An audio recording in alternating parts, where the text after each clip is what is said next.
बिस्मिल्लाहिर्रहमानिर्रहीम। इंडिया में कोरोना हालात की संगीन सूरत है और इसी बिना पर पूरे इंडिया पर इस्लाम का गलबा आ गया है।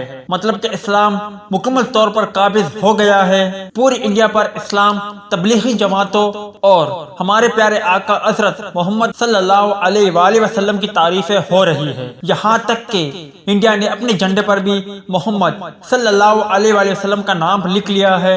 जबकि दूसरी जानिब IPL में शरीक ऑस्ट्रेलियन क्रिकेटर को सजा देने का मुतालबा हो गया है। अस्सलामु अलैकुम दोस्तों, आज के ज़ेर नज़र वीडियो में आप भाइयों को इसी बारे में बताएंगे, मगर मज़ीद तफसीलात की तरफ बढ़ने से पहले इस वीडियो को लाइक करें और कमेंट सेक्शन में आप भाई इस अपडेट के मुतालिक अपनी राय का इजहार जरूर करें। ऑस्ट्रेलिया वजीर आज़म Scott John Morrison Indian Premier League IPL से मुल्क वापस लौटने वाले खिलाड़ियों को जेल में डालने की धमकी दे दी है।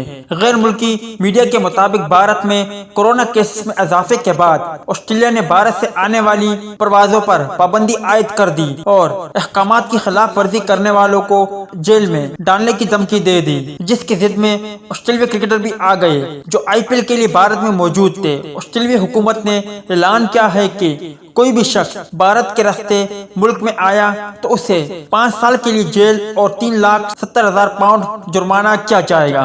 इस वक्त साबिक ऑस्ट्रेलिया कप्तान स्टीव स्मिथ, डेविड वार्नर और पैट कमिंस समेत 16 ऑस्ट्रेलिया क्रिकेटर भारत में मौजूद है, जबकि कोचेस में Ricky Ponting, Simon cottage, commentator Matthew Hayden और ब्रेटली भी लीग का हिस्सा है।